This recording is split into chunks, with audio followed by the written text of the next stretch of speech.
Hey, Dan, it's 9 o'clock. Do you want me to kick this off, or do we want to give it a few more minutes for people to come in? Let's go ahead and give it just a couple minutes. I don't think we have quite a quorum yet, Amber. Okay, Rebecca, whenever you want me, you just holler at me. Okay. Thanks, Amber. Yeah, I'm in the conference room today, so. Oh, okay. Yeah, if I'm slow to respond, I can't unmute my laptop because you'll get feedback. So Jackie's got to help me with that when I talk. No worries. And Rebecca is going to run today, so it looks like we're getting a lot of people. So we probably. Yeah. How many do we need for a quorum? Maybe 7, yeah. Okay, we have a quorum. So I will go ahead and stop sharing my screen. And then we can go ahead and get started, and then I'll do roll if you're ready. Okay, sounds good. Welcome everybody to the September 2nd RTC TAC meeting. We will, did you say, sorry, Rebecca, I'm rusty. Did you say that we needed to start with a roll call? Yeah, I'll do roll call. Go for it. Thank you. So Kelly Mullen. Present. Thanks, Kelly. Lisa Butterfield. Here. Hello. Ian Crittenden. No, Ian. Kurt Dietrich. Present. Good morning. Good morning. Mitch Fink. Here. Oh, hello, Mitch. Hello. Sandy Frund. Sandy with the school district. How about Dan anyway? Here. Good morning. Lane Wiseman.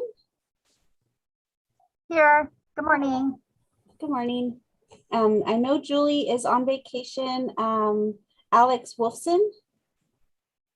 Here. Hello. Amber is here. Chris Tolley, I think we have Jeremy here, or Chris is here too. Hi, Chris. Yes. Good morning. And Kevin Very, I don't think is here today. He is not, but this is Jillian Emery. I'm here in his place. Oh, thank you, Jillian. Mhm. I'm gonna write that down. And then is Enos Han here, non-voting member from FHWA. Okay, so those are the members. We do have a quorum, and then I'd like to take a moment to just mention the other staff that are here. We have Mark Maloney with RTC, Roy Flores, Nancy Muse, Jackie Maladondo, Amber Balsmith, Bill Thomas, Maria Paz Hernandez, Dan Dunges, of course myself, Rebecca Capular, and I'm not sure if anybody else joined in that I didn't see yet. Rebecca, Shen Wong and James Weston just joined. Ah, James and Schwinn, thank you. Okay, and then we have, of course, I mentioned Jeremy Smith is here from upstairs, and Chris Cobb is also here. And I see Ian joined us. So with that, thank you, and we're ready to go. Awesome. Thank you, Rebecca. So we will jump right into item number 1, approval of the agenda. Does anybody have anything? Move to approve the agenda. Great. Thank you, Ian. Can I get a second? Second, Chris Tolley. Thanks, Chris. All in favor? Aye. Aye. Any opposed? Great. Item 1 is approved.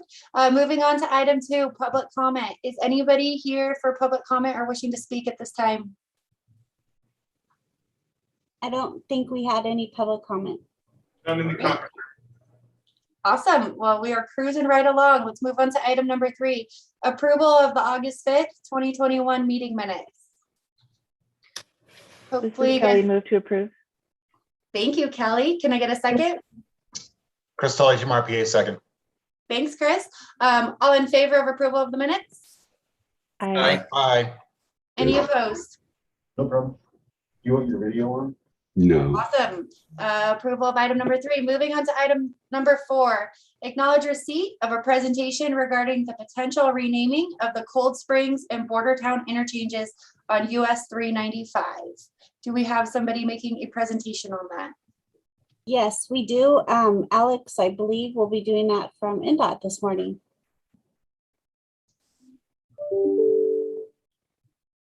Morning, everyone. Can everyone see my screen?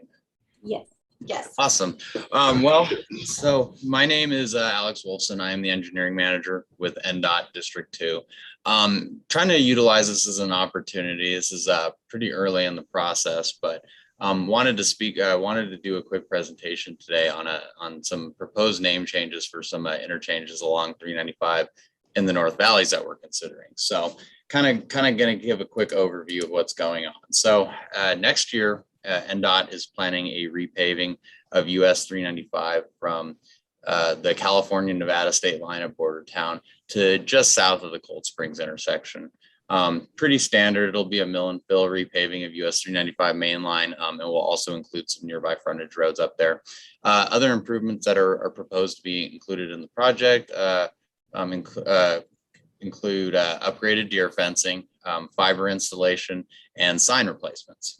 So it's part of those sign replacements that this came up. So while the sign replacements were being discussed or being designed by the NDOT designer, a question was asked, and it was an interesting one, that, asking whether or not the Cold Springs and Bordertown names for, so exit 80 currently says Cold Springs Valley, exit 83 currently says Bordertown. Question was asked if those are honestly appropriate names for those areas. We kind of discussed it and actually realized that, as those have become urban areas, realistically, those current names are probably not appropriate, especially because, those roads actually have names.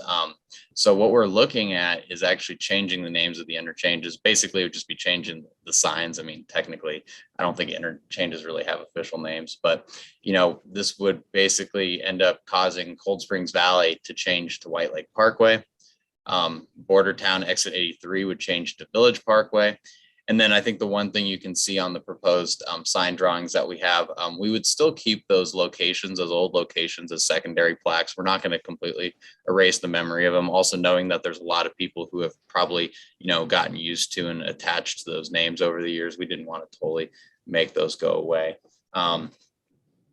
So what's the real reason we kind of are looking at this and brought this up? And it's no secret to everyone in this group, but urban development has been pushing northwards, and the Stonegate project's a big one, but residential development has been occurring for decades in the Cold Springs Valley on the east side of 395. It's still occurring. There's more development being built out there. I mean, I think just all that development has kind of urbanized it. But then now with the Stonegate project that's been approved, that's a very large project, and it'll actually be annexed into the city of Reno. And so, the city of Reno is officially, going to be in the Cold Springs Valley. And I think at that point, we can safely say it's an urban area. And so one of the things we were looking at, we were consulting MUTCD, our traditional naming conventions and stuff. And one of the things that we noticed is that, urban interchanges are normally named after streets. Everything you see in town here, it's a street name. I-80 at Sparks Boulevard, I-80 at Keystone Avenue, roads like that. We don't have names. Whereas when you get out in the rural, sometimes even some of those roads, like we actually have roads in some areas, our rural interchanges, where the road doesn't have a name. It's just called frontage roads. So, we go with the more kind of naming them after the spots of the location. So, current names like Bordertown, Cold Springs fit that kind of rural naming convention. Examples, Patrick, Mustang, places like that as well. That's pretty traditional. And so we kind of were looking at it, and we believe, when you look at like an area like Cold Springs, especially knowing that it's becoming urbanized, that for people unfamiliar with the area, having the names of these spots that you don't necessarily know, where exactly, like where is it? where is the official Cold Springs? It can be kind of confusing for people. You know, they get off at like the Cold Springs exit and they turn right onto White Lake. I don't think they realize that they're on White Lake, and there's been some confusion at times as to what that road's called. And so, you know, it's viewed as better for people unfamiliar with the area to give them street names, especially going back to the Stonegate example at the Cold Springs interchanges. That gets built, you know, that's going to be a separate road over there. I want to say it's called Stonegate Parkway, but I might be making that up. So, apologies if I am, but you know, if there is a new name, I think we want to show it because there's going to be a lot of people unfamiliar with the area. And so, you know, the big thing, and I'm going to go to the next steps. You know, the big thing is that nothing's official. You know, we were just looking at this idea because we have the repaving project. We're going to be replacing all of the signs along US 395, no matter what. We need to get the signs upgraded to current retro reflectivity standards. So, you know, nothing's official. This was just, you know, we're just trying to solicit feedback from partner agencies, businesses, and residents. We're planning on actually meeting with the Bordertown Casino. We don't anticipate they're going to be thrilled by this, but at the same time, you know, we're going to be transparent. We're still going to keep the old name on there. I mean, you know, at the same time, we're also trying to avoid advertising in the right of way. And that's kind of something else we're looking at as well. But we just want to see, I mean, we don't want to cause problems with any changes. So we're trying to be as transparent as possible. You know, this is not a decision that has to be made right now. We've got this repaving project coming up next year. We're going to be replacing the signs. So, you know, what name we decide to go with can honestly be changed until pretty much the very end. And so, you know, we're just going to try and use the next several months as an opportunity to do as much outreach as we can, notify people. We know it's a big deal. Things need to be updated. People need to be aware of it. We don't want to catch people off guard. So, you know, feel free, if you have any comments or concerns or anything, or hear comments, concerns, feel free to send them along to me. You can email them to me. I'll pass them along to the project team. You know, and we're taking everything into consideration. So mostly just kind of wanted to do this quick presentation. You know, it gives a good opportunity to be able to kind of present this with all the different local agencies, you know, here. So does anyone have any questions for me?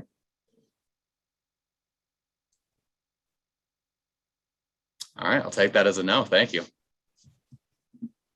Thanks, Alex. If nobody has any questions, is anybody willing to make a motion to acknowledge receipt of Alex's presentation? Chris Tolley, Team RPA, so moved. Thank you, Chris. Can I get a second? Ian Crittenden, second. Thank you, Ian. All in favor of acknowledging receipt of the presentation? Aye. And any opposed? Great. Thank you, Alex. Moving on. Amber, I just want to make note that Sandy joined the meeting, and so did Enos and with FHWA, and Stephanie and Jelena with RTC. Sorry about that. No, perfect. Welcome. Glad to have everybody here. Okay, we are on item 5. Acknowledge receipt of a report on the 7th edition Regional Road Impact Fee General Administrative Manual, including the RIF Capital Improvement Plan for possible action.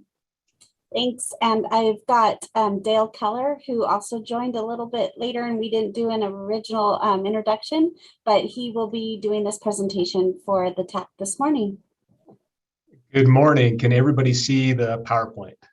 Yes. Yes. All right, great. For the record, my name is Dale Keller, Engineering Manager here at the RTC. So I appreciate this opportunity to present this 7th edition update of the Regional Road Impact Fee Program, including the proposed changes to our RIF fee. This update was a direct result of the approved long-range 2050 Regional Transportation Plan, or the 2050 RTP. So before I jump into the why and what those changes are in the 7th edition, I want to spend a minute to refresh the committee on what is the Regional Road Impact Fee Program. So as you all know, all new development creates additional demand on some or all public infrastructure. If the capacity of these facilities are not increased to satisfy that additional demand, that quality of that public service for the entire community will deteriorate. So this program is a way to collect what we're calling developers' fair share for these regional road improvements. So as you see on the screen, as an example, if there's a new development that comes online, they're assessed some type of impact fee associated with their land use, and that goes towards paying for additional capacity on regional roads. So the program is governed by NRS, specifically NRS 278B. And with that, that allows local governments to enact their ordinances. And each local entity has done so since the mid-90s. And collectively, we have a interlocal cooperative agreement that outlines those roles and responsibilities between the city of Reno, city of Sparks, Washoe County, and the RTC to establish this program and how we administer this program. And the program has two components that we administer this program by. The first one is the capital improvement plan. So that describes the methodology to develop that fee, as well as what programs, what projects are included in that plan. And the second one is the general administration manual, or we call GAM, that provides the guidelines and procedures to administer the RIF program. So the changes to the 7th edition, and like I said from the beginning of the slide, in accordance with the provisions of that interlocal agreement, the RTC is responsible for that periodic review of the RIF program. And this update is once again a direct result of to conform with the long-term transportation plan of that 2050 RTP. And we use that planning tool, that planning effort as a tool to reflect our capital improvement plan. And that's, as you see on that third bullet point, that helps define that list of the capital improvements attributed to new development. And also we've received input from, we have our own Regional Road Impact Fee Technical Advisory Committee, and we've been reviewing this update since July of 2020. So this has been a very thoughtful process as we've gone through, and that TAC committee involves both members of the private development community, as well as planning commission representatives, as well as local staff from each of the jurisdictions, what we call the local RIF administrators. And it's a very insightful, open process where we discuss many of the different details to help develop this proposed 7th edition. So the remainder of this presentation is going to talk about how we went through the development of the new updated proposed RIF fees. And they're really in 3 parts. So the first part here in red, we take what was approved and conformed from the consensus forecast, as well as the master plans from each of the local jurisdictions, as well as Washoe County, and use what was developed by Team RPA for their land development model for the 10-year outlook. And so that's step 1. And step 2, then, as we see from what RTC planning has gone through with their RTC travel demand model and the regional transportation plan, we use that data to move into that step 3 in blue to develop the capital improvement plan, as well as what you see circled in red is the RIF fees scheduled by land use. I'm going to break this down, and I'll try to keep a high level, not get too technical, but if there's any technical questions, feel free to ask me and we can have a more in-depth conversation. So the first one is NRS requires these capital improvements in demand of these facilities to be measured by service unit. And the service unit we use is vehicles mile traveled. So as you jump in your vehicle to go to work or go to the grocery store, that has some type of impact on our regional road network. And so we use these VMTs are a combination of number of vehicles traveling on the road network and the distance, how far they travel in these vehicles. So step 2, and this is what I think we do a great job here at the RTC, and RTC planning does, is the RTP identifies what that need is and what that growth would need. And this program uses the 10-year time period to develop our capital improvement plan. Once again, that's governed by NRS. And you see here on the slide on the left and right, shows the proposed projects in the 2021 to 2025 timeframe, as well as the 26 to 2030 timeframe. And the projects that are adding capacity are the ones that you see in yellow, as well as the purple projects. Those are projects are being funded by private development. So we simplified that list, and this is where we start the fun part of the RIF program. The RIF fees must be based on regional size areas in order to show a benefit to improvements, or a rational nexus is called. And so one of the NRS provisions was updated to restrict that entire city from being within the same service area. So we created 2 service areas, and this was done back in 2014, where we're using the I-80 corridor as the divider. So we have the north service area and the south service area. And money generated or collected in those service areas are need to be spent in those service areas as well. So the calculation that we've determined to determine what the RIF share or the share for new development would be in the next 10 years is over $130 million. And then we go through the exercise of understanding where that development occurs and what the attributable to each service area is. And if you look at the last row, you see the dollars per VMT of that RIF share per service area. And the last step we take is then develop that RIF fee schedule. And this is what's used during the building permit time that each of the local entities collect. So for example, we'll use single unit, the top 1 dwelling. So each single family housing that comes online is assessed that fee for the both north and south with that dollar amount as shown. So how is these fees compared to the current 6th edition, and what are some of the input factors that have changed? Overall, the fee schedule has increased roughly about 1%. You see some additional fee increases for single family resident, and that is directly contributable to the number of vehicles per households in our region. Is included with, of course, the increase. The top bullet point is the number of VMTs per development unit has significantly increased to based off our travel demand model. This also reflects the current RIF CIP projects to once again conform with the 2050 RTP. And as you saw in the previous slide, there's a significant more growth in the north benefit area than you see in the south.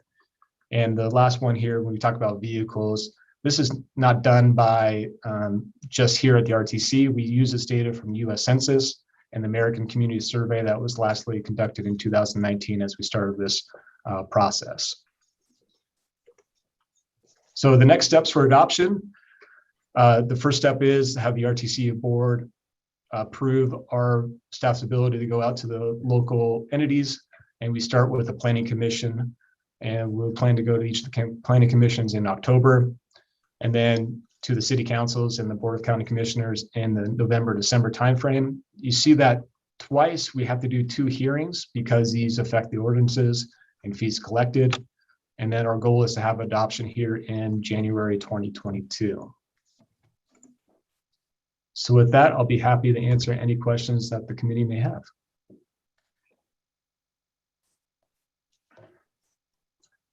Dale? Hey, this is Daniel Inoue with Washoe County Health District. Hi, Daniel.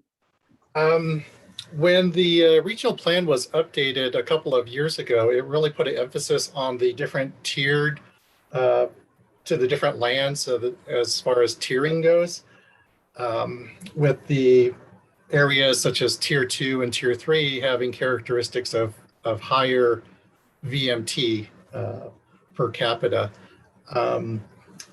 How does, well, I know the answer, but the fee schedule or the methodology doesn't account for any adjustments, whether it's in the mixed use core or in the tier 2 or 3 lands when you're looking at the north and south service areas.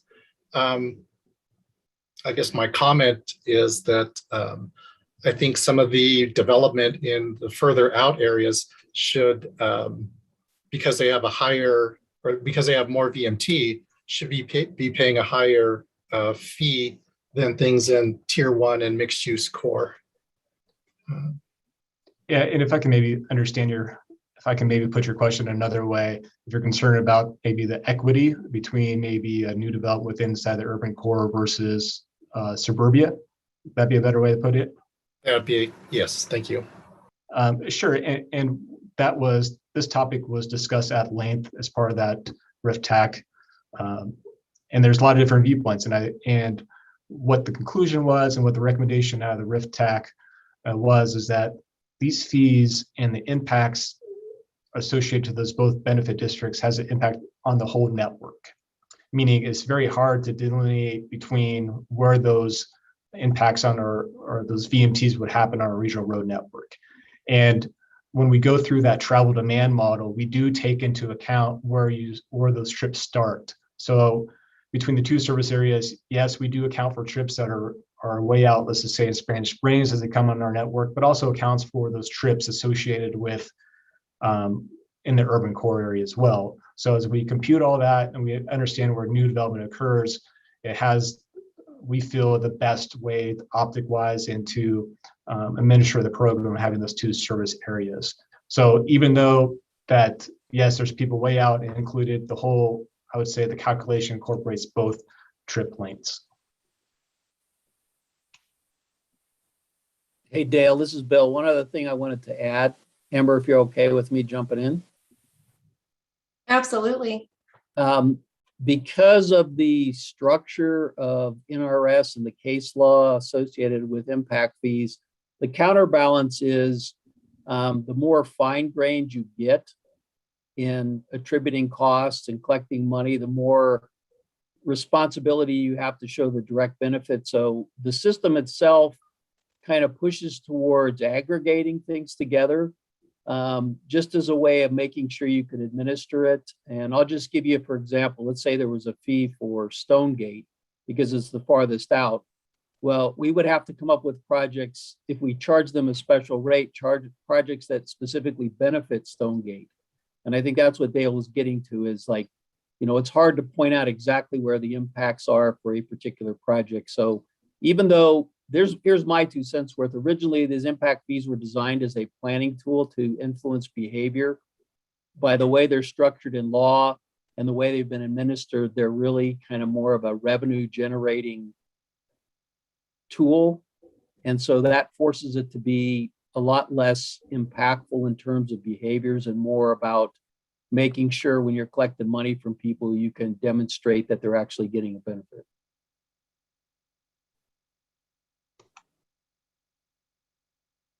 Amber, this is Chris Tolley. If I could add, Chris Tolley from TMRPA, if I could add a couple points as well. Please go for it.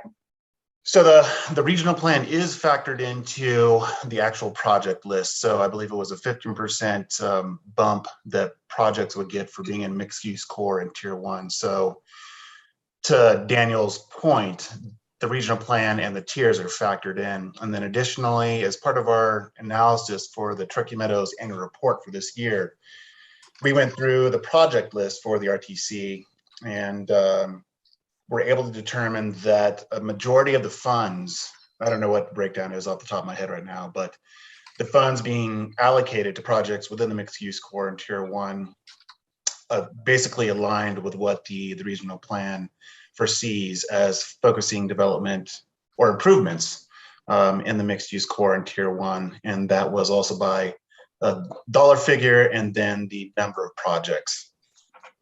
That concludes what I had to say. Thanks, Chris. Anybody else have questions or comments? Thanks, Chris. Thanks, Bill. Thanks, Dale. Thank you for the presentation, Dale. With no other questions or comments, can I get a motion to acknowledge receipt?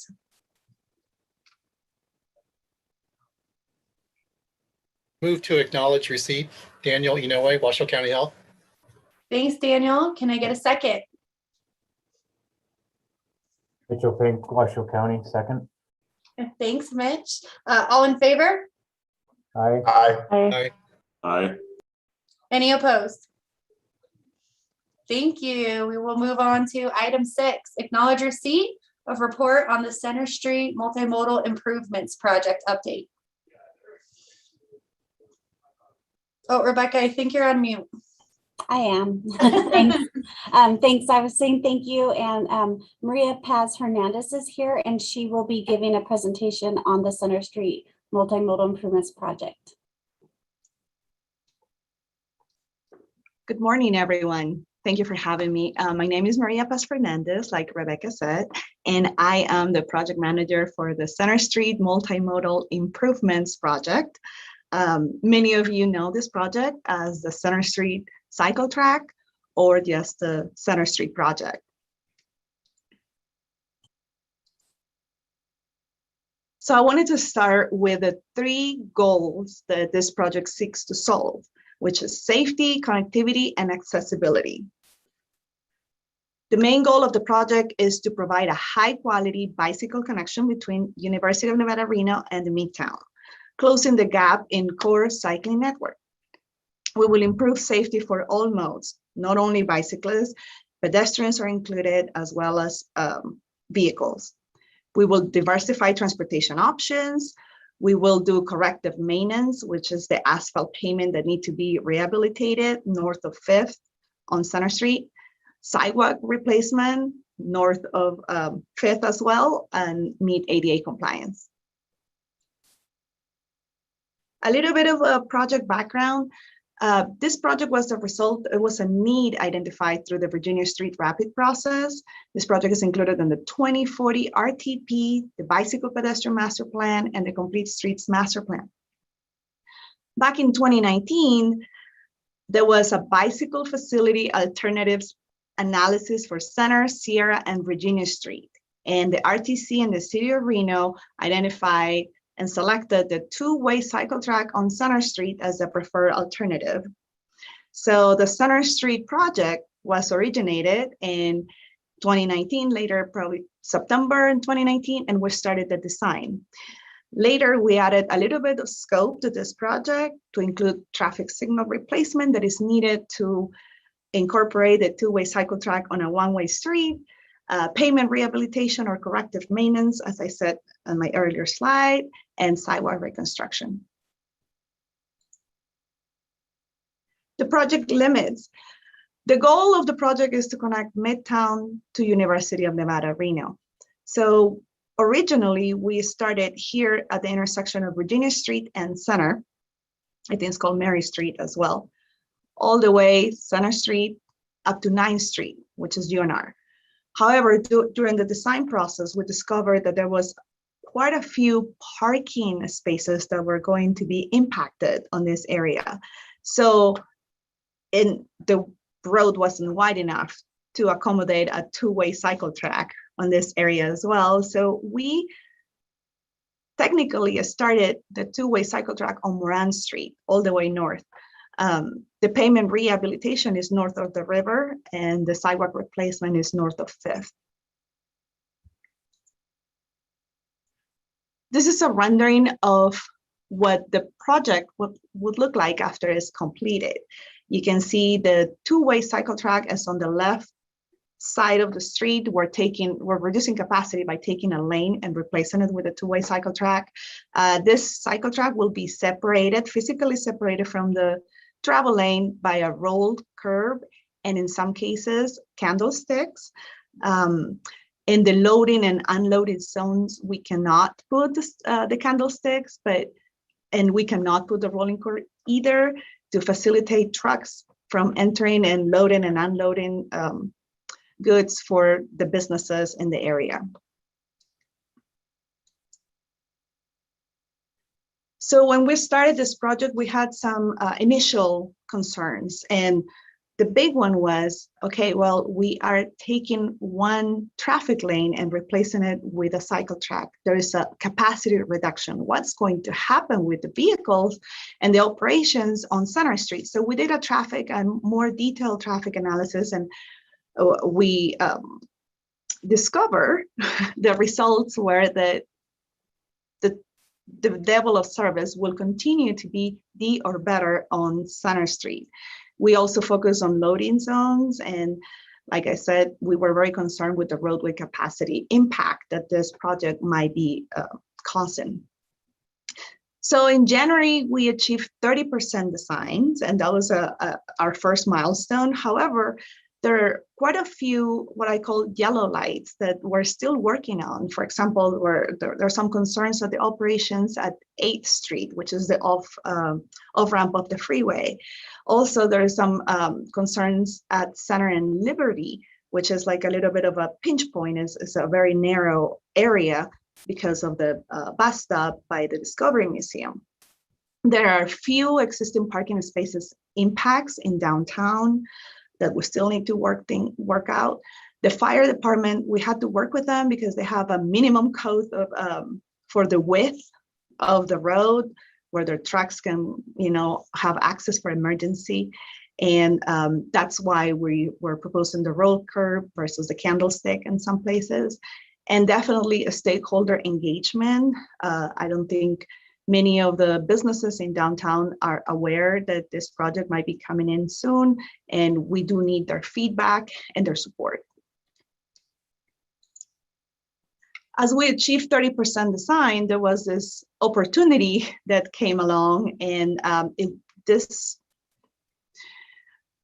alternative was not looked at or not studied on the previous study, which was the alternatives on Sierra, Virginia, and Center Street. And the idea is to take down capacity on Virginia Street and take a lane down and utilize it for a protected bicycle facility on each side of the road, as you can see from the picture. There's going to be some impacts, of course. The travel lane is going to be reduced to 10 feet, but we will provide a buffer, maybe like a 2-foot buffer, a road curb, sometimes candlestick, sometimes not, and a 6-foot wide cycle track on each side of the road. So what are the next steps? We must continue community engagement for this project. Regarding the Virginia Street alternative that we're looking at right now, we are doing new updated traffic counts this month, 2021, so we can better show the report with the analysis that has more accurate information and accurate operations. And most recently, the City of Reno and the RTC are working together to develop this downtown Virginia Street urban placemaking study that and the results will be the vision of the downtown Reno, and that will kind of like make the path for us moving forward on what's the next steps for this project. And if you have any questions, please let me know, and you can reach me by phone or email us on the screen. And thank you for the opportunity. Thank you for the presentation, Maria. Does anybody have any questions or comments?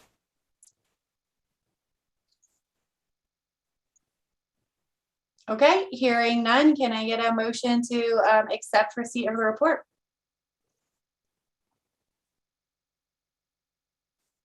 Kelly, so moved. Thank you, Kelly. May I have a second? Ian Crittenden, second. Thanks, Ian. All in favor? Aye. Aye.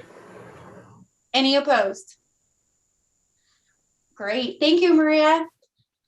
Moving on to item 7, acknowledge receipt of a presentation on the Lemmon Valley Spanish Springs Connector Alignment Alternatives and Planning and Environmental Linkages Study Draft Report. That's a mouthful. Yeah, I kept stumbling there. You did really well. Thanks, Amber. Dan Dunges will be giving this presentation. And I just wanted to also note that Alex wrote in the chat that he had to jump off. So that's all I wanted to state. Thanks. Thank you, Rebecca. Thanks, Amber. Can everyone hear me okay? We hear you. Yep. Okay, great. I'm in the conference room, so I had to position myself near a microphone. So, and thank you for that introduction. I won't repeat that because it is a mouthful. But I do want to give an update to this committee. I can't remember when I last brought it to the committee, but we currently have a draft report that is available for review. It's on the project website. And so just a quick refresher, the purpose and need for this study was to look at connecting 2 growing areas, that being the North Valleys and Spanish Springs area, looking at improved regional traffic circulation, and also emergency evacuation response. Some of the terrain in the project area is pretty remote, but there are communities out there, including the Reno Sparks Indian Colony, and talking with them early on when we started the study, that was an important goal for them. It also looked at potentially formalizing access to recreational opportunities. There's a lot of OHV and other type of recreation out there, and really it's kind of a free-for-all now. So we have heard of some environmental impacts and concerns about that. So maybe identifying, specific trailheads and that sort of thing.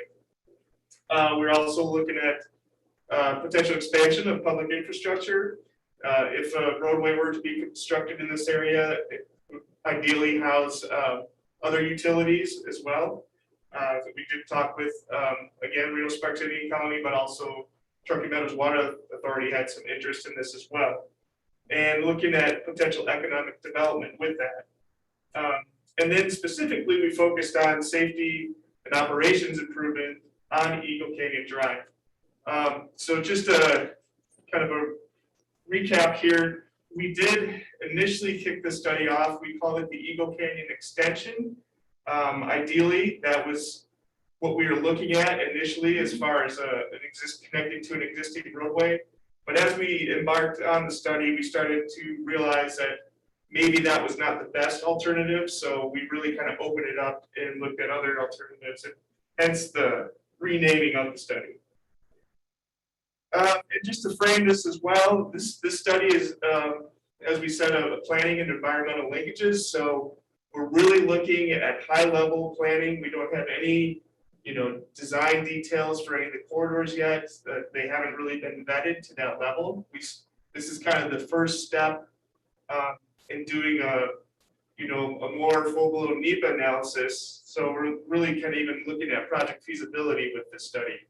And just a reminder, there are, in terms of order of projects that are happening right now, there are other projects in the city that are being advanced. They're either in design or construction. So as we continue to look at land use and employment, some of the benefits out of the other projects, such as Pyramid Way and Lemon Drive improvements, we'll continue to update our model and analysis as we have to with our regional transportation plan every 4 years, and really kind of plug in any new information we can as we embark on the next phase of this study.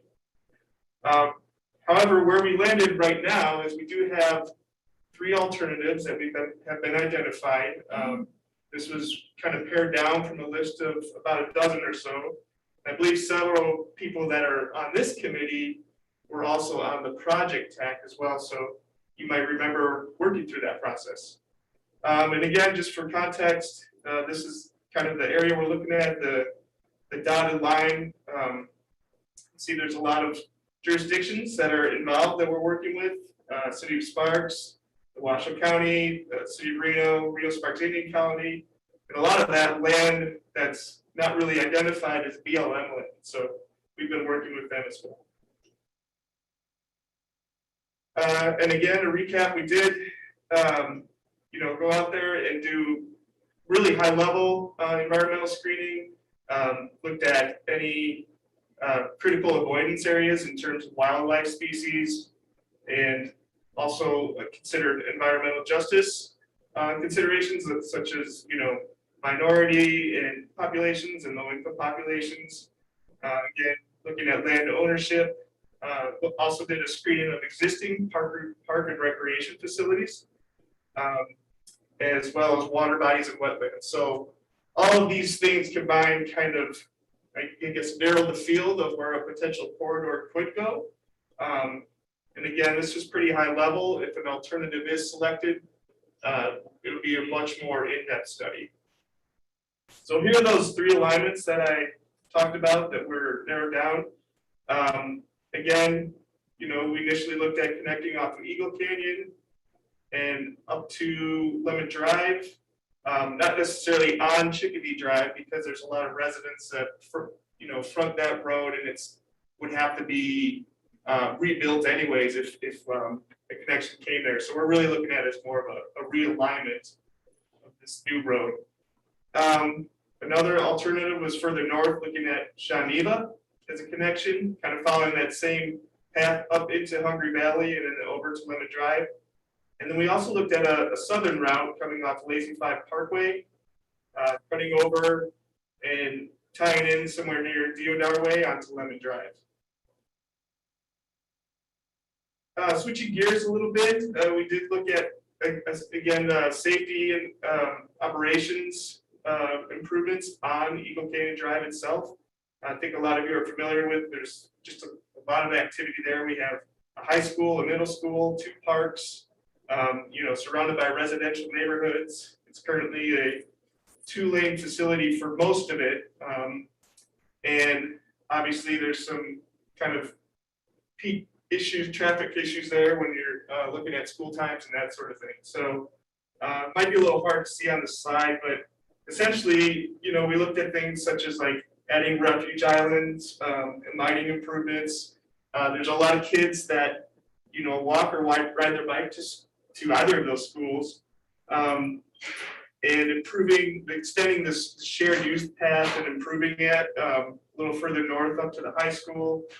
And just really looking at some of the signage and striping in the area, and also ADA improvements. There's a lot of work to be done out there to kind of bring things into compliance. In terms of outreach, as I mentioned, we had a technical advisory committee for specifically for this project that was made of our partners and stakeholders, and they were crucial in the framing and development of the study. I believe we met about 4 or 5 times over the course of the study. There is a virtual meeting on the project website right now. Obviously, with the challenges of the pandemic, we weren't able to get out to the public as much as we wanted. Although early on, we did have 2 very well attended meetings, as well as a survey that we had about over 600 respondents. This draft report has also been advertised with our local media partners on the Road Ahead segment that RTC has in partnership with Polo 8 and out in our e-news, of course. So with that, welcome any comments or questions you might have. We are looking to bring this to the RTC board at their September meeting in a couple weeks. So, but wanted to, you know, give the TAC some opportunity to comment as well. Thank you. Thank you, Dan. I have one question for you. I think at the beginning you had mentioned that this was still obviously a draft report and you're looking for comments back. Did you guys have kind of a due date or a drop dead date on when you wanted comments back? You know, the sooner the better. This is still kind of, like, as I mentioned, kind of the first phase in an ongoing study. So even if the report is adopted, it's really just kind of laying the groundwork. So there will be ample opportunity to continue to provide comments as we kind of progress to the next phase. Understood. Thank you. Does anybody else have any questions or comments for Dan? Okay, then hearing none, can I get acknowledgement for receipt? Can I get a motion?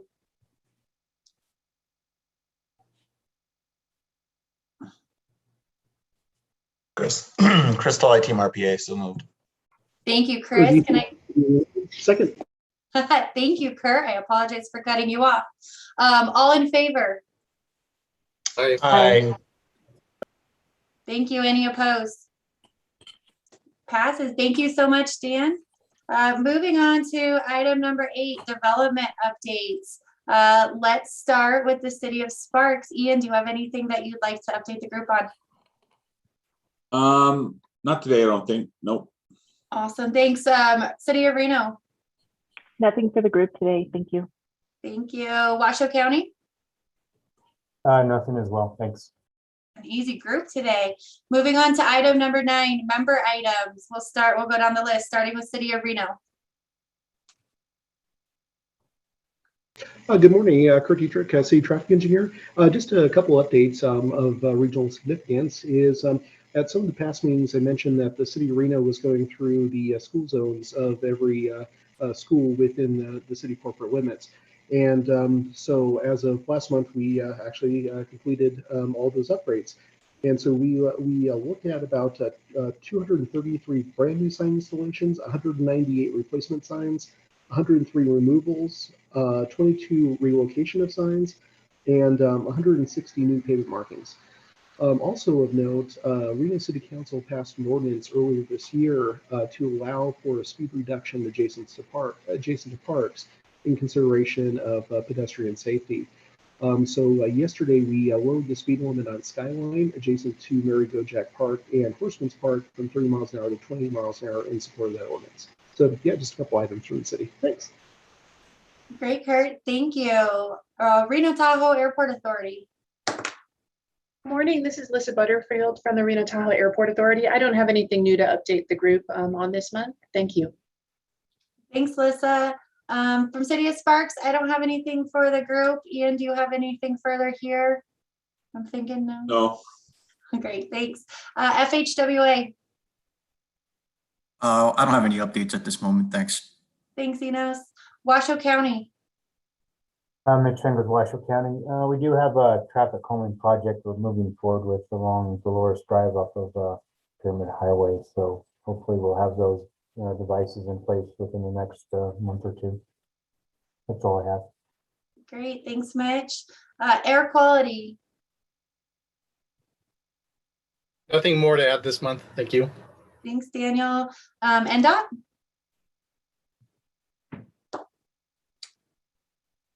Is anyone, I guess? Sorry, this is Jillian. Nothing at this time. Thank you. I apologize for talking over you. TMRPA. Chris Tolley, Team RPA, nothing to add today. Thank you. Thanks, Chris. Washoe County School District. Good morning, everybody. No, nothing to add right now. Just trying to get through this choking smoke we're going through. Thanks, Crazy Sandy. summer. Take care. And the Reno Sparks Indian Colony. No update here. Thank you. Awesome, thank you. Moving on to item 10, any agenda items for future TAC meetings? Okay, hearing none. Obviously, if you think of them later, get them over to the RTC. Moving on to item 11, RTC staff items. This is Rebecca, and I have a couple items. One, I wanted to mention that since the Rib Cook-Off kicked off yesterday, RTC is offering free transit rides on the Lincoln Line and Route 11 to the Rib Cook-Off, and that will continue through Monday until the end of the event. And our purpose of that is to arrive, don't drive, and we want everybody to be as safe as possible and be mindful that there'll be people walking and probably biking to that event as well. My second of three announcements are the TSA has announced that the mask mandate for public transportation will continue through January 18th of 2022, and that will be affecting our transit riders and anybody who's at our transit stations. So just be mindful that masks will be required riding RTC public transit. And the last item I have is just a reminder that the TA set aside has a call for projects right now, and projects will be due October 1st. So we did open that call for projects for 3 months, hoping that we'll get people the opportunity to talk with their council or their commissions and get input from the public officials on what kind of projects they want to submit, put the project together, and then submit it. So far, I haven't received any, but I can tell you we've had a myriad of phone calls and questions about this go around this time. And anybody who has questions through the process, I'm here to help, and you can just call me anytime, and I'm happy to work with you on that. So that's all I have. I don't know if any other RTC staff have anything. One for me, Rebecca. Awesome, thank you, guys. Moving on to item number 12, public comment. Do we have any public comment at this time? I don't think we got any more. Dan, is there anybody in the conference room? Nope. Great, thanks. We're good then, Amber. Okay, with that, we will move on to item number 13, adjournment. Can I get a motion to adjourn? So moved. Chris Tolley, Team RPA. Thanks, Chris. Can I get a second? Ian Crittenden, second. Thank you, Ian. All in favor? Aye. Aye. Aye. Any opposed? Perfect. We will close this meeting. Thank you guys so much. Have a great day and a good, safe holiday weekend. Thank you. And just for the record, I want to say